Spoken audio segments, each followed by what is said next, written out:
Good afternoon, everyone. Happy Friday the 13th. We have Valentine's Day here, so for those that know your love languages, hopefully you know how to express those this weekend for the important people in your life. We tried a little bit of a different format this time. We wanted to do an open mic style Ask the Experts. So, what we're going to ask you to do here is any questions you have, we want you just to ask us, and it doesn't matter how big or small it is. We can cover bigger picture concepts if you'd like to cover them, such as AI, what we see happening in the overall telecommunication and technology space, or we can get into micro settings, things like how do I do this on my system, or I didn't know about that. So anything's fair game here. It could be user management, it could be holiday greetings, it could be things like web phone or mobile app, could be SMS. We talked about a couple features we'll go through. So if you don't have any specific questions, Matt and I will definitely go through that. For those that don't know me, my name is Damon. I'm president of TeleCloud. I love working with our clients and partners and to talk about how these technologies help us enable our customer experiences and provide better capabilities in our businesses. Matt, why don't you give yourself a quick intro? Yeah, I'm Matt Gavin. I'm the operations manager here at TeleCloud, and I will be driving the demos of any questions you guys have and showing what we need. A little show and tell, thanks. And Will? I am Will Maddox. I'm the digital marketing coordinator over here at TeleCloud. It's me who's in your inbox most of the time, sending you these invites. So thank you for joining. If you'd like to join the discussion, raise your hand and I'll allow you to speak and it'll turn on your audio and we can talk. But if you want to just submit your question, feel free to put it in the Q&A or the chat and we'll make sure it gets addressed. Great, great. So we'll get started here. I see we have some of our different clients here, and we're in sometimes different industries, but the commonality is you're all using the TeleCloud platform, maybe not all the same way. So would anyone like to start with a question? We can open up the microphone. If you do, you just got to raise your hand. That's at the bottom of the toolbar where Will pointed that out, or you can type it in Q&A if you don't want to speak. So we'll get started with open questions. We got a question from Paul and I'm going to bring him in right now. Sure. Hi, gentlemen. Thank you for taking this time to allow us to ask some questions. Is there a way for us to use the SMS product and send text message directly to our clients through TeleCloud from our cell phone? Simple answer is yes, Paul. When we enable any phone number that you have with TeleCloud, there's got to be a couple different steps. So the first thing we have to do is make sure that that phone number is registered to be able to send a text message. It's that simple. Matt, why don't you go ahead and just pull up the TeleCloud user portal and just show them what that would look like? Yeah, so Paul had specifically mentioned mobile, but the TeleCloud Mobile Pro app will do that for you as well. But if you wanted to do it on a desktop computer, you could do that as well using the web phone. Which I have too much stuff up here. Okay. And if I wanted to send an SMS message, I can come in the web phone here and just do chat and SMS, create a new conversation. I can send it to one of my internal people here via chat, or I could send it to a contact, and then I can have a conversation. Right? Now, to answer the rest of Paul's question, Paul, you're asking us in the TeleCloud mobile app. That would be the same experience that Matt just showed you right there. So the two ingredients you need to have is to say, one, did we enable the phone number you want to use to send and receive SMS? So that's step one. And then when you do use the mobile app, what I like is it also can read the contacts in your mobile app. So right now, where Matt was showing the web phone, obviously it doesn't see any of your contacts on your personal or cell phone contact lists. In the mobile app, it will. So it'll have more context instead of just getting a 10-digit number. Does that answer your question? Yeah, and where will it show the messages coming from? the phone number that you dialed, and it would come back in the mobile app itself. into the mobile app, so the client can't call that number back. They can. So we would text enable your phone numbers, your TeleCloud phone numbers, and then I'll share my screen again so you could see it in web phone here. So they would call back my center specifically, not my cell phone. Correct. So you see here Perfect. in this chat that I have for SMS where it says send SMS using. And then if I had more than one phone number, I can dictate which number I'm sending that message as. So I could use the main number if I want them to call back the main number. I could use my personal DID if I want them to call me back personally. You have some optionality there for sure. Okay, great. Right. And Paul, there's certain clients that we have that have many to one type messaging applications. So think of that more if it was like for patient scheduling or if it was like for customer service. We have another part of our platform that's more oriented towards group messaging. So if I was worried about receiving text messages on our main number and I don't want to be the one personally responsible for it, then it would go into a group board and then you could have multiple team members managing that inbox, if you will. Perfect. Okay, great. Okay. Thank And once again, if we want to talk about anything outside of this for your business specifically, we'll just move it outside the webinar, but I'm glad that answered your question. Great. Thank you both. Yep. You're welcome. We're happy to engage after. And we also have a few videos showing the mobile app, which we can send you after the fact, Paul. Yes, please. Great. Going to go ahead and move you back. Feel free to raise your hand again if you have another question. And we've got Karen coming up next.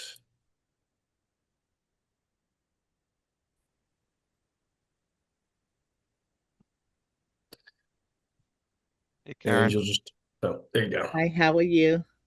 Hey, Good. How are you? Karen. Okay.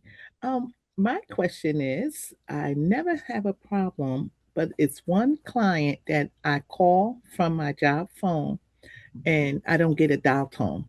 And I've put in the help desk and they've corrected it. But any other one I call, whether in state or out, and they're in Dallas, I don't know what happens with that connection to them. And when I spoke with TeleCloud before, they told me that it was on y'all end. So it's just weird that it does that. And sometimes it rings and sometimes it doesn't. Like today, I spoke to them because I speak to them every day. Today, it went through fine. Two, three times I spoke to them. And then some days I hit it and I won't get a dial tone. Isn't that weird? That's definitely a strange one. Um, I'd say that's not a normal case or scenario for No. what we do. Um, but I'd be happy as the ops manager. I also, support comes under my I said, purview. let So me I'd go. That's be, why I came on here because I said yeah, that's baffling because everyone else I speak to, no matter where, and I said maybe it's the connection between the state, Dallas, Texas, and here. I don't know, yeah. but it could be something going on, like in the cyber world or whatever that we don't connect every time we talk. Hmm. Well, you're not, Karen, you're not wrong.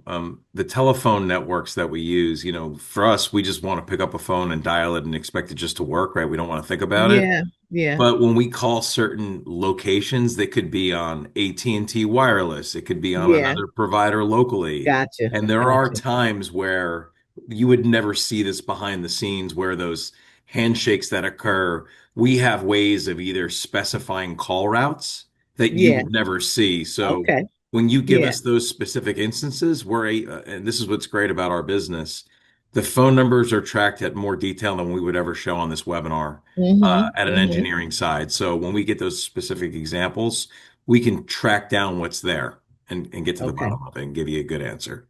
Okay. Yep. Yeah, no, everything is great. I mean, I use it, when I work from home. I don't have no problem. It's just that I just said, let me just ask them that one question.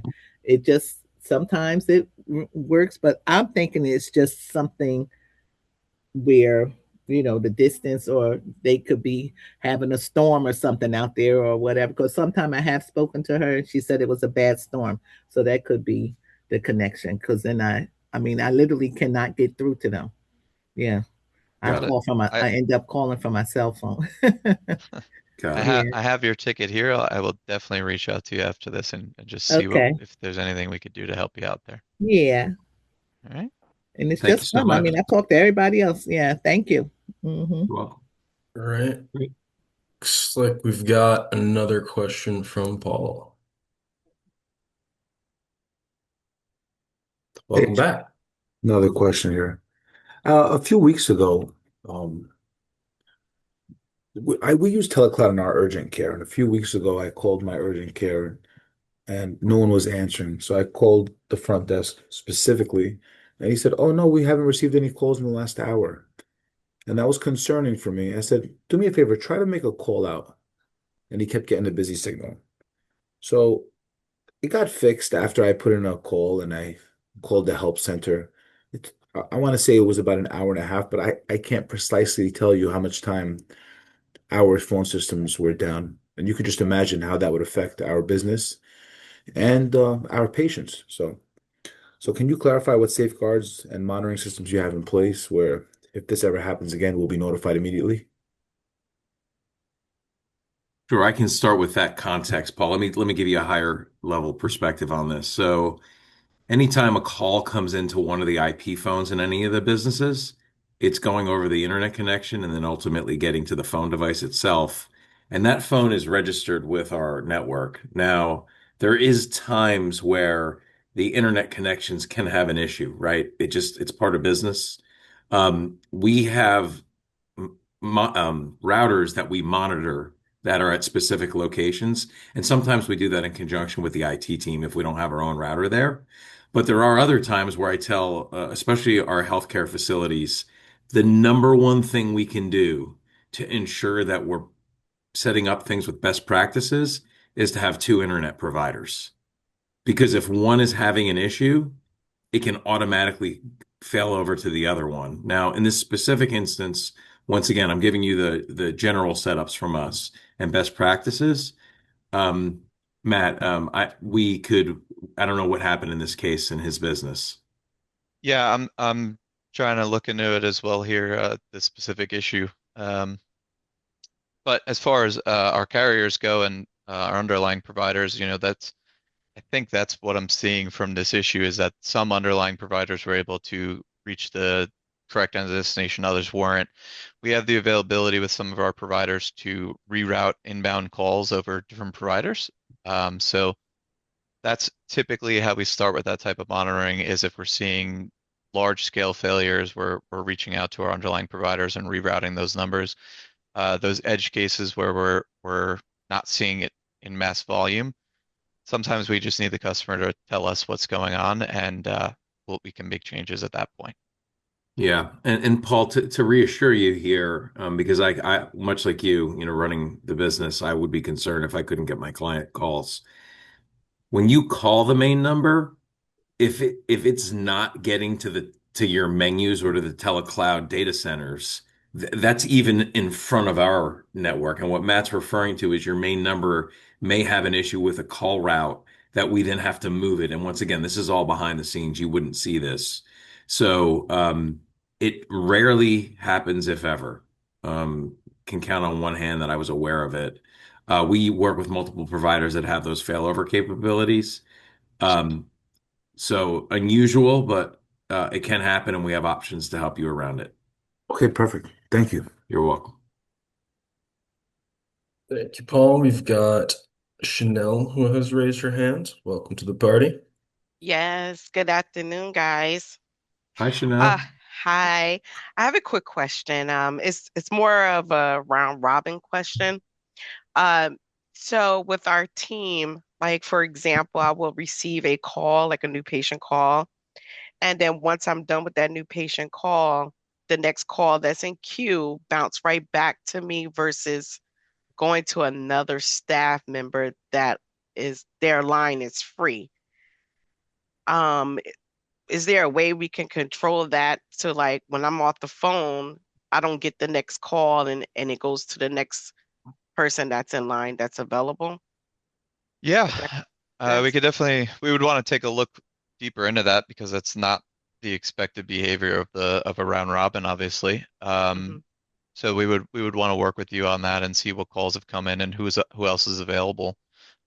We do have a ton of different options for queues themselves, right? So you have the round robin option. We have, the ring all queue. We have cascading queues. So there's Matt, different. would you show the drop down menu because Yeah, I of think that course. helps, Chanel, with some of our the design of the group. We've also sometimes had to put in tiers, and this is set up ahead of time. And if someone's in that tier, Okay. even if it's round robin, it's still going to go back to the front of the tier. Which Oh, you see Yeah, that? That's what he's talking about, as opposed to right. So um, this is a tiered round robin, and I can show you on the agent side. If you're in tier one, you're going to round robin first. If you're in tier two, regardless of who's on the phone and not on the phone, one is always going to come first, right? So if you're in tier one as a round robin all alone by yourself and you just hung yeah. up a call, you're going to immediately receive the next call. And that's what's happening. We can definitely adjust that for you and make some changes there. All yeah, right. Awesome. yeah, Chanel, for those that ever called into our team, Cecilia is an all-star with us, but she was also alone in a tier. So we were trying to balance our own support queues. So we had to promote someone else of an equivalent tier, even though it was round robin. Awesome. Thank you guys. I appreciate it. You're welcome. Of Of course. course. All right. We've got another hand raised. Got Gina coming in.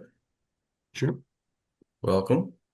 Hi, can you hear me? Yes. Yep. Hi, Okay. Gina. Okay, say I get 15 phone calls a day. 10 of those phone calls are dead air. It's not hangups. On the caller ID comes a name and a phone number. I'll go, hello, hello. And I'm used to this because it's been happening for quite a while. I think a long time ago I might have reported it and I don't know what it is. But it's just annoying. But is that something you deal with or a carrier or what? So does it show a caller ID on your phone when that happens? Yes, Does it look like a many valid different caller ones. ID? Many different ones. Well, Okay, right. yeah, and a girl's name or a guy's name or a company name will show up with a phone number, or the city and state shows up, and then I'll go hello, hello, and you hear nothing. I just thought, oh well, maybe it's tele people. What do you call those people? Robocalls, and it Robocalls. just doesn't Well, connect. well, Telemarketers. That's what I was thinking of, and it doesn't connect. But it now, like I said, if I get 15 calls, 10 are that. 10 or that. It's a joke in that's the office unusually here. high. This has happened. So let me give you once again the bigger landscape here, Gina, and then we'll bring it down to how we can help you. So we all know on our cell phones and on our personal life, there is spam occurring all the time in the U.S. telecom networks. When I go to my industry events, a large portion of them is focused on what we're doing to cut down on what we're considering fraud, whether it be text messaging or phone calls. And this is on our personal devices as well as business. There are bad actors in the world. And the worst part about it, Gina, is with all the new stuff happening with AI, there's now even more of it occurring in the US market. So, in the case where you're getting a dead air call, it could very well be someone fishing for something funny or spam. We have done things, and we did this for one of our nonprofits that was getting a ton of erroneous calls on their helpline. And by putting in sometimes a menu in front of it, Gina, the way we have the triage menu, sometimes we call that the auto attendant or IVR, it cut down on the call getting through to you. And that came back. So I'm giving you one simple solution we've done to help a client that was having that issue. But I think if we go back and we look at those caller IDs, Matt, do you want to just show them the block feature just in case? Yeah, yeah, absolutely. It's never the same twice. And Gina, I wish that's because these people that do this know to rotate the phone numbers. Yeah. Right. They're And and a lot of the times what you might be seeing where there's dead air is they're calling, say, 30 or 40 or 50 people at once, and whoever the luckiest one that answers first is the person that gets to speak to them. So you might be Oh, not answering before somebody else answers, and you're getting dead air because of that. So they're actually right. speaking to somebody else when that comes in. And we do have the auto attendant. I don't know if that's what you call it. We do have, when you answer the phone, you have to go through everybody, all Yeah. this whole talking bit. And that's my hatiest thing, but that's okay. For a business, I guess. It's okay to have that, but they just push that zero, and that's me anyway. Got it. Got it. So there is a way in phone numbers, Matt's just showing in the block number there, Matt, in the top right there. Yep. So you can manage your list of block callers here in the block Mm. numbers, and you can add to them. Or if you see the specific calls in call history, you can go ahead and block them there as well. And really, what made me think of it, because I was just going to listen in and I didn't really want to talk, but we were reviewing our bill not too long ago, and it was like 8 pages of all these things for 1 second, two, whatever. And that's all those calls. I mean, I answer the phone and there's nothing there, and it showed up on our bill, on our bill. Not that we pay, we whatever, but I'm just saying those numbers all show up. So, but I have to answer the phone. On my cell phone, I could just click whatever, but just in case it's a customer, I have to answer every phone call. Sure. So, Sure. There's also one other thing that's happening, and once again, Gina, this isn't going to cut down on bad actors, but they're starting to require all providers to sign the calls just so that they're trying to cut down on spam. It's once again our industry events that are there, but like in our own business, we're trying to make sure that any phone numbers that are dialed on our network from our clients are considered authorized so that when we call someone, they know that your caller ID is tied to your business to try to, in reverse, cut down on those bad calls coming in. And once again, I think it's easier to see on our cell phones because we're starting to see calls come in on our cell phones. Have you guys ever seen when it says spam? yeah. Got two Yeah, Mhm. since this webinar started. yeah, yeah. So we're seeing this happen. The challenge is not all these technologies have been adopted by all the providers yet. Specifically, Verizon Wireless hasn't adopted it yet. And that's obviously in our area of the country, a pretty big carrier network. So just know that if it's happening, there's things occurring at a bigger scale to try to cut down on it. But once again, in your specific case, I think you're always best letting us know about it and seeing if we can just help cut down on some of those fraudulent or annoying calls, I should say. Mhm. I Okay. I would just add if you if it happens and you want a quick way to do it, there's a link directly in our portal here, Get Support, that'll open directly to our support form. Just fill out some information, what number called you, what time it's at. We can figure out where that call came through on your phone numbers and then implement some extra security layers there for you. Okay. All right? That sounds good. Thank you very much. You're welcome. No problem at all. And we've got another question. Bringing Paul. Oh, bringing Paul back in. Welcome back I get again. in charge for questions, by the way. Not Absolutely at not. all, Paul. We love them. Hey, Paul, this would have been awful if we're just sitting here talking to you guys in a Are you? vacuum. This is Yeah. why we did this. Paul's the It first better not guest show on the up on my invoice. podcast. Like it shows up on my invoice. What's this? So I was just speaking to my front desk, and they said there's times where there's a call that comes in. It may be the same thing the young lady said in a previous question, where it just sounds like a fax machine, and then it happens 5 times in a row, six Huh. times. It's so weird. It just So pick up the it phone, sounds hear like a it, fax machine because it is a fax machine. but Um, but we're not getting a fax.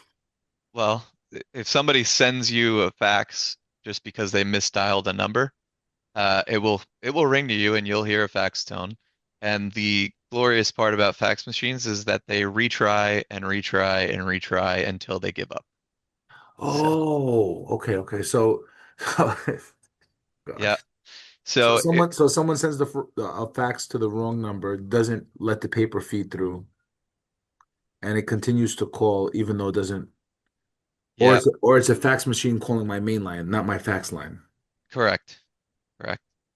Got We it. we used to see this a lot when people would put their fax numbers as one digit off their main numbers, right? So that people would constantly dial the wrong number and then you would answer the phone and you'd hear fax tone. Um, So we if should you if you change our if you phone have number. if you have fax and want to see who's faxing you, you could take that fax and transfer it to your fax number, and it'll accept the fax. So Say that again. If you hear that call come in and you want to see what it is, you can take that inbound fax or inbound call, transfer it to your fax phone number, and the fax will answer and receive the message. Oh, I think I just understand what you're saying. he's saying like transfer it like a phone call Yeah, to the So fax to I the, could just directly transfer it to my fax phone phone number, and number. then the fax will actually come through. Yep. yeah. Oh, that's okay.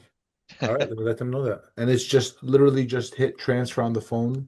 Enter the 10-digit number, hit transfer again, and fax machine should answer the call and receive the rest of the fax and print it out for you. Okay, so let me ask you a question. Can I make, so I'm looking at my phone here. Like for example, I have extension 1003 Park front left my office. Can I make one of my extensions fax? We could set up what's called a BLF or a busy lamp field for the fax number. That's just going to be a speed dial to that phone number. Yeah. So at that So point, you would press so we'll just hit transfer, press the transfer. button, and then hang up, and it'll go through. All right, there's the fix. Thank you. Great. No problem. More you know. All right. I see Damien, I see Dave, I see Julianne. I'm expecting some hardball questions here. We have anything, guys, that we want us to cover? We can talk about, Oh, there's Damien. There we go. uh-oh, we got a fastball coming down the middle here. Actually didn't know how to unmute. But it's great information. I love that fax stuff, by the way. I didn't know I could transfer it. So Yep. that's a nice tip. I'm good. Things are going well. Thank you guys. This is great. I appreciate it. Oh, thanks, Damien. You have any Awesome. questions for us? No, we're good. We're good. I've been working with Danny and he's pretty good. Great. Have you been using the transcription service at all for the Um call the, recordings? the team lead's been looking at it. My team kind of they laugh about I call it the vibes. So and the team members can see it now too. So the team lead look at it sometime. Especially when there's a call, you kind of just, oh wow, yeah, he could see it all went wrong just by looking at the way it separates them. So yeah. Yeah, Damien, what we're working on too is a way to pull all that conversational data up into a dashboard. And actually, you can start seeing everything thematically so that you don't even have to go and look at it. Like Okay. it'll pull Yeah. up themes, or if there's keyword triggers that you want to put in there, Mhm. it'll, even do alerting. So that's something that we're working on right now. Yeah, it's good. It gives you a real good vibes of how the call went. I like that. I think we might Yeah. have to rename it Vibes, Damn. Yeah. That is, hey, who doesn't like good vibes, right? Mhm. As long as Damien doesn't want a royalty, we could rename it right now. No, it's all yours. All right. It's all yours. Vibes. I like it. All right. All right. Karen, Dave, Julianne, you have any questions for us here? Laura, Kevin? I'm not trying to put you on the spot here. I'm just opening it up.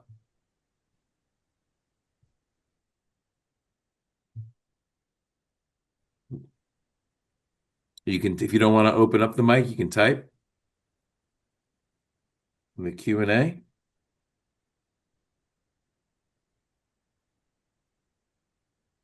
Give you guys a second longer here. Matt, why don't you do this then? Why don't you just show cradle to grave? Because one of the questions we'll get from people is, hey, a call came into our business. We don't know why it ended up in this area of the business, right? It's there. We spent all this time trying to get the calls to the right people. And we want to make sure that, we understand, like Gina said earlier, sometimes people will just dial zero, but other times we're just not sure what occurred. And the bigger the networks are, the harder it is to see which options they went through. So Matt's going to show something that we call cradle to grave. Sometimes not the best name for things, but the idea behind that is a phone call when it comes into your business is in the beginning or the cradle all the way till the call ends, and there's the end of it or the grave. And that allows us to show something. Matt's going to show up on the screen right here. Yep. Yeah. So when you're in the portal, and this is in two different places for anybody who's on my call center management side of things, you can see this when you drill down into the call center reporting. And I'll bring that up in just a minute. But when you're in call history, and we would enable this option for you if it's of interest to you, but you can hover over all the different calls that came in. And when you click this Cradle to Grave button, it will bring up a menu sort of like this and show you how that call got to its end destination. So you can see here that this call came into our day auto attendant. They selected option 1. They got transferred to the support queue. Cecilia was ringing, and then she answered and spoke to the person for 4 minutes and 44 seconds, and then they hung up. Great. Yep. And then on the call center side, it's going to look very similar, right? You're going to just hover over the call that you want to look at the data for and click that button, and it will show similar detail. As you get into the more advanced call flows where it's maybe going through multiple menus or multiple options, these will keep track of that for you and kind of show you who's using what options and where they're using them in your call flow. Great. Thanks. Matt, for some of our businesses that I know we had one of the urgent cares that was just on here. You want to show them the new text message back off of an abandoned call?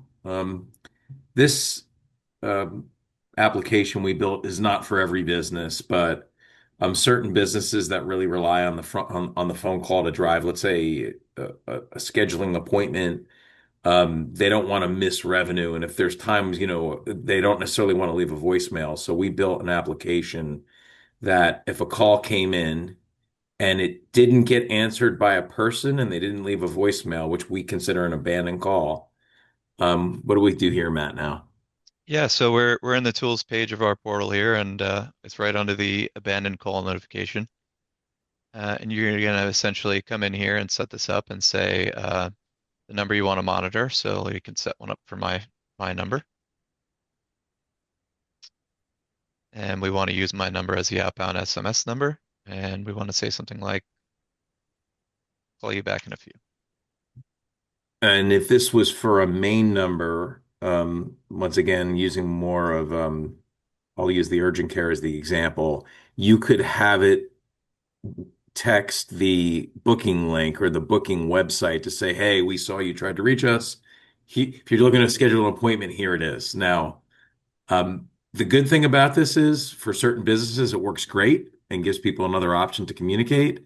The negative is it does it for every abandoned call. So it'll send it to vendors calling anyone that didn't go through there. They're going to get the text message.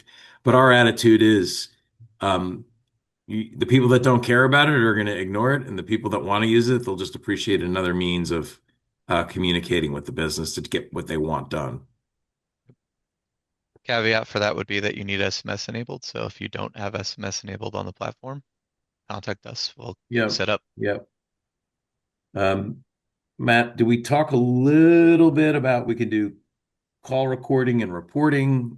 We can do maybe a little bit with Agentic if they want to see some of the new AI receptionist coming out. I mean, is that something? Would you guys want to have a vote on what we're talking about here? Paul raised a hand again. Thank you, Paul. So I have a question. Do you guys have a process where I can have an AI receptionist from the minute we close to the minute we open? Absolutely. Yes. So Paul, and you're with one of the AFC franchises? Yes. And I think they use, is it Solve for your appointment scheduling? Correct. Yeah. So the way this works is AI receptionist can be generic and it can be in any part of the business, but it can answer a voice or an SMS. And I call the approach crawl, walk, run. Crawl is it can answer at nighttime, it can answer questions and do things. And Matt can show this for you in a second, and we'll give you a test number. But if you said, hey guys, I wanted to book an appointment, that's now walk and run because now you have to have an integration into Solve, and it's got to be able to take the patient record, usually the caller ID, identify them, and then book it in Solve. So it's something that's very, very doable, but depending on what level of work our clients want us to do, depends on the legwork we have to do on our end. So Matt, you want to just give them a quick headline? Yeah. So So I'm sure the there's a different price between walking and running, right? Usually. yeah. Hey, as one of my vendors said to me, Paul, anything you can have anything you want, but it's behind the paywall. All right, so this is the agent builder that we've built out that would allow our customers to come in and set up their AI agent. So essentially, you're going to type in your business name. It's going to pull up your Google business listing or your website, any information that it can based on your business. You're going to set your industry type, right? You're going to set what your primary use case is. So for Paul's instance, after hours routing, and then you're going to choose your tone essentially. That's going to do some digging on your website, and it's going to open up a chat to speak to the agent where you're going to refine what's going to eventually be the prompt for that agent to use to communicate with your customers, right? So it's going to ask you things like, how do you want us to handle an escalation? What do you want us to do during these hours? Um, what do you want us to do with these types of calls? Maybe it's a billing call, maybe it's a scheduling call, whatever it may be. It's going to walk you through that, and you're just going to do it almost in a chat GPT style conversation. And that's going to then refine the prompt that the agent's going to use and when it takes calls. And then it will follow that prompt to take your calls for you after hours. And if I could just add to Matt, for anyone that's seeing this technology for the first time, the whole key is to test, test, and test some more. Because obviously none of us want to ever have a bad client experience, and we certainly don't want to trade a bad interaction with a team member or experience, which could result in a bad Google review, and now have a bad robot Google review, right? We still want to make sure that this is run really well. When we're working with our clients on this, we're helping you set up with this, and designing it so that it's going to work in the way you want your business to work like. But it also, the most important thing is knowing when to have the handoff back to a person.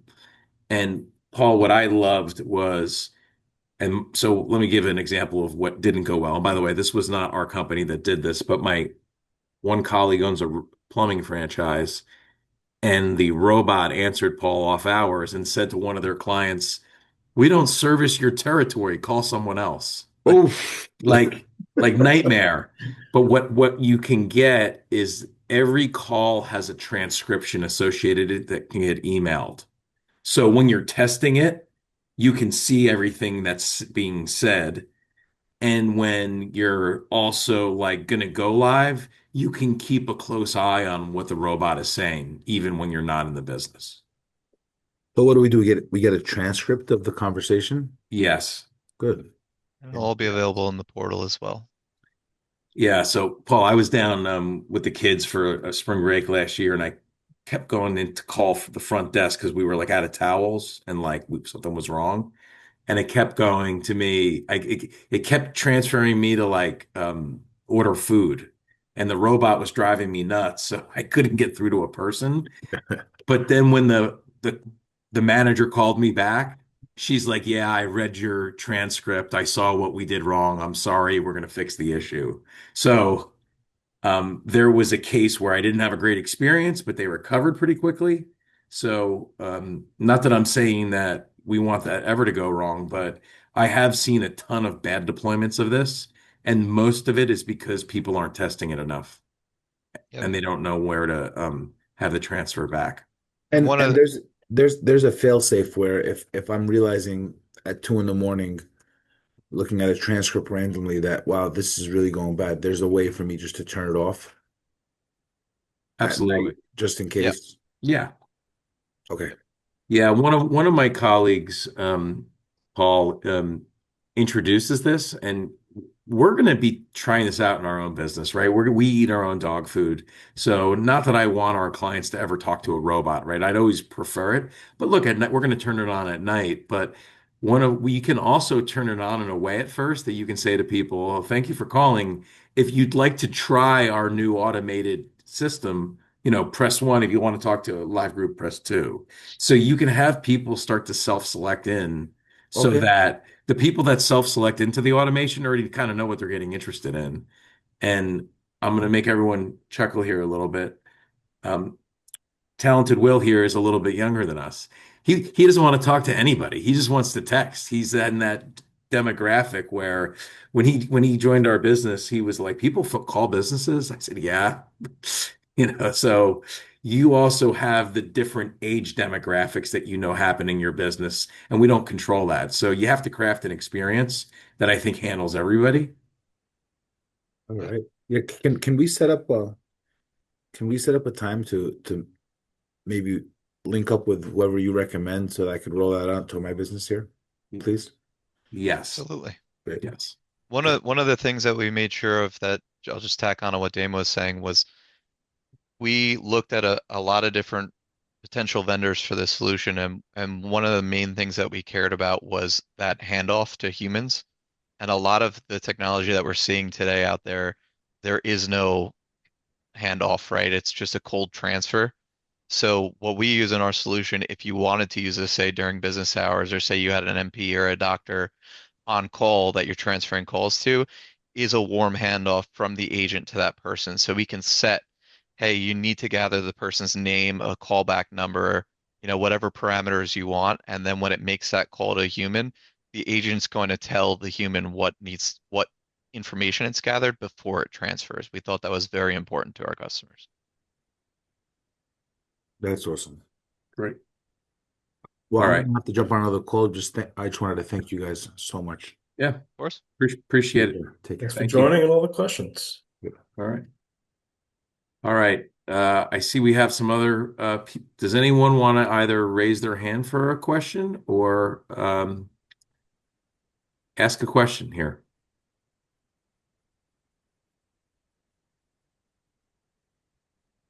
I see. Got Liam here.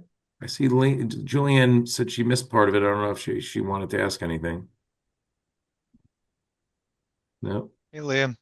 Liam, what's up? Hey guys, this isn't a question, but it's really helpful that I saw this with the AI because I don't know if you guys know who I am. I'm one of your MSP partners, so I bring my clients to your VoIP solution, and we've started to have them ask us about AI integration, and it was pretty cool to see that. Vincent's mentioned it to me when we've done some fairly new sales calls. He's brought it up and all that. I didn't know how far TeleCloud was on starting to turn this on for your customers if they wanted it. Well, thanks, Liam. And first off, we appreciate you entrusting your clients with us. So that's fantastic. Thank you so much. We are getting requests about this weekly. And we slow rolled it at first because we wanted to make sure that we could support the technology well. And one of the things we're seeing with some of our larger providers in the market is they want to like set it up with set it and forget it. And the way we always do everything with that onboarding is helping our clients facilitate how to roll these out, because when we started working on this, there's a lot of legwork that goes into setting it up. No different, Liam, than when you're hiring an employee, right? Like we all have had situations where you got to hire somebody, you put them in a job, you're like, good luck. Like you don't want to do that here. You want to feed it as much information about the business as you can.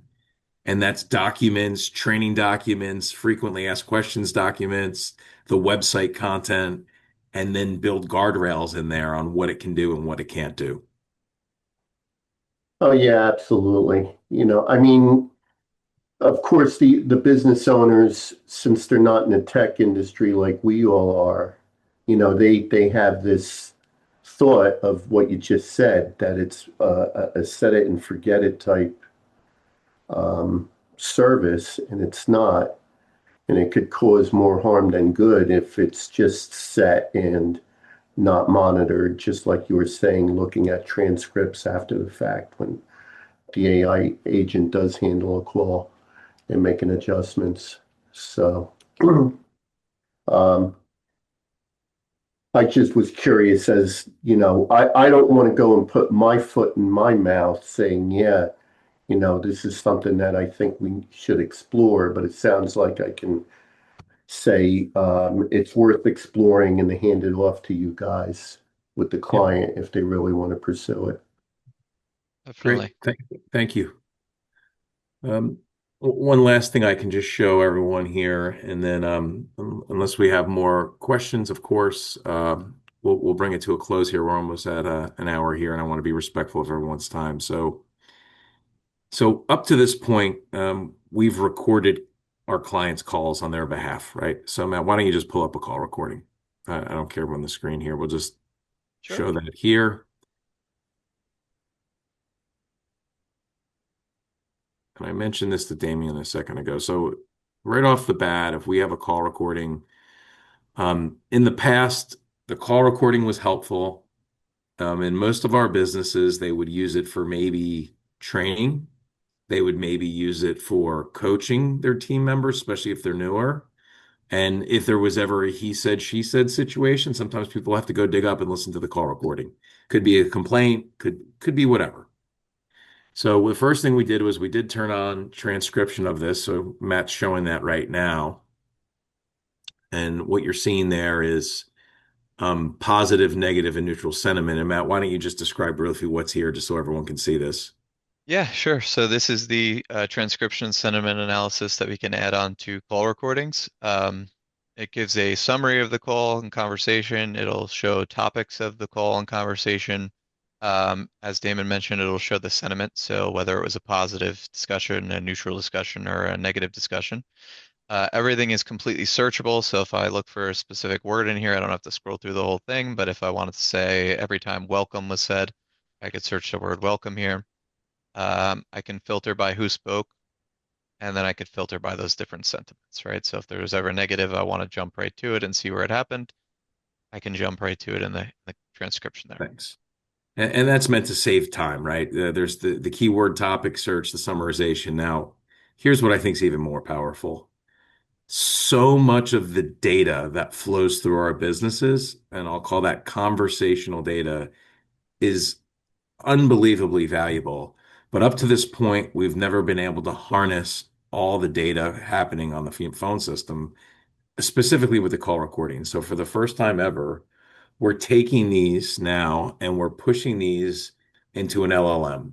And we're launching a new solution, which we're calling Conversational Insights. And Matt's about to pull this up here. So we're taking it out of our portal, and we're moving it over to here. And now, for the first time ever, this is actually able to analyze every single call coming in out of the business. And with that, we're starting to see some real value in pulling out themes that are occurring on the calls. And this can be by department or type. We're also putting in early warning detection systems so that if, let's say in my business, somebody says, hey, I want to talk to a manager, as opposed to it frustrating someone, this is able to analyze that and then send an email off and say, hey, somebody just asked for a manager here. And we can dig into what's occurring in these actual call examples. It's also an unbelievable opportunity for coaching because if we're seeing situations where maybe people aren't following scripts, and just so everyone understands what we're doing here, we're not just putting this into a generic AI. We're building prompts to analyze the calls. And those prompts can be specific to the job function occurring or the way you want to do business, which could maybe greeting a client, the middle of the call, or the end. And the data you can extrapolate out of that is like nothing I've ever seen. Um, I'm looking at this as just the beginning of us being able to give people access to the information occurring on the clients, and the things we're going to be able to do with this are unbelievable. So this is brand new, I would say, to telecom. This stuff really hasn't been able to exist because there was nothing that was powerful enough to analyze every call. So this new platform that we're rolling out is going to be available for the people that think they need that. Matt, is there anything you'd like to add on this at the moment? Yeah, so what I'm showing here is a flagged call. It's actually my test call when we first set up the system here. So what you're seeing is a conversation between myself and Danny. I had some pretty generic prompting in there, right? Like ask for a manager or threaten to cancel or switch providers or something like that. And you're seeing here the summary of that conversation, the transcript of the call, and um, where I did those things, right? So the angry tone, threaten to cancel, switch provider, ask for a manager. And then what I can do with those things is assign them to another person in the organization, and they could come in here and say, "Hey, I reached out to that customer in a note, right, and resolve the issue. They're not looking to cancel anymore, and consider that flag or tag resolved." Some of the other things that we're working on implementing are promises. So if we made any promises to a customer to call them back later or send them a follow-up email or something like that, uh, it's able to track those, and we're able to either assign it to the person or their manager to make sure that those promises happen, right? Yeah. This is for Dave and Maria, but my colleague is working with a large auto parts retailer out of the Midwest, and this is a large business. They have 500 locations. And if anyone's seen the TV show Tires with Shane Gillis on Netflix, the comedy, they don't use a CRM, and we've all went to an auto retail's parts, whether to get our oil changed or a tire. But what they were able to do was to, from the conversations occurring, extrapolate what Matt just said, which was called a broken promise. And then they were able to identify where all the lost opportunity was happening in that particular location. And the district manager could go in and not only coach the people, but they were able to recuperate guys like large dollars. I'm talking like in their pilot locations they were picking up another $50,000 a month in revenue. And, they were all doing that because of this technology. And then they constantly are refining the alerting, the prompting, the messaging, the training modules for the team members to get better and better. So, a lot to do here. Um, Certainly an exciting time. I'm going to make everyone laugh. Voice is very sexy again here with all the new AI stuff that's out here. We're bringing sexy back, but um, I want to wrap soon, so I want to be respectful again of people's time. Is there any other questions that we have?